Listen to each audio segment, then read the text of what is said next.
আমার প্রাণপ্রিয় বীর চট্টলাবাসী, সাবেক স্বরাষ্ট্রমন্ত্রী বিএনপির বর্ষিয়ান নেতা আলতাফ হোসেন চৌধুরী গতকালকে বলেছেন বিএনপির ক্যান্ডিডেট সিলেকশনের জন্য নানাবিধ জরিপ করা হয়েছে এবং জরিপগুলা করেছে পুলিশ প্রশাসন, ডিজিএফআই এবং এনএসআই।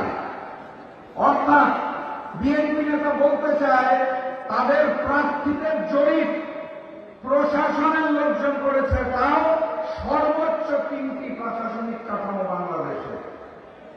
এর পরপর আমি দেখলাম আমিরে জামাতের সোশ্যাল মিডিয়া অ্যাকাউন্টটি অ্যাক্সেস নেওয়া হলো, সেখান থেকে অত্যন্ত আজে বাজে পোস্ট করা হলো এবং অ্যাক্সেসটা নেওয়া হলো সরকারি প্রতিষ্ঠান থেকে মেইল আসার মাধ্যমে।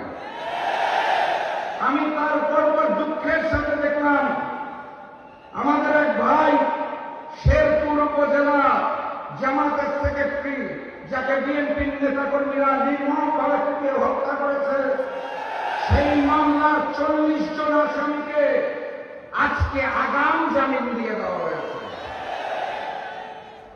ভারতের সামনে মাথা নত করে দস্তখত দিয়ে লন্ডন থেকে এক মুফতি এসেছে, জানেন নাকি আপনারা?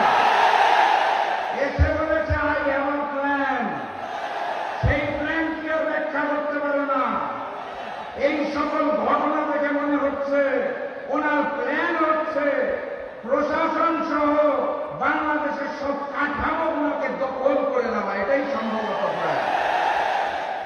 উনি ভুলে গেছেন যত কিছুই দখল করা হোক, আসল জায়গা দখল করা যাবে না।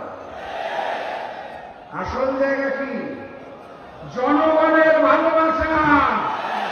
জনগণ জানিয়ে দিয়েছে আগামী 12 তারিখ লন্ডনের মুফতি যখন জালেম বিএনপিকে লাল কার্ড দেখানো হবে।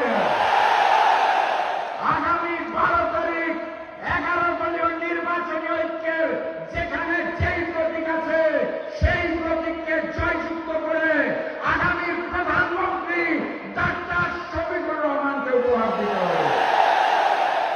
পারবো তো আমরা নাকি? আলহামদুলিল্লাহ। এই ভোটটা দেওয়ার আগে প্রতীকে আরো একটা ভোট আছে, মনে আছে তো? গণভোট নাকি? গণভোটে গণভোটে গণভোটে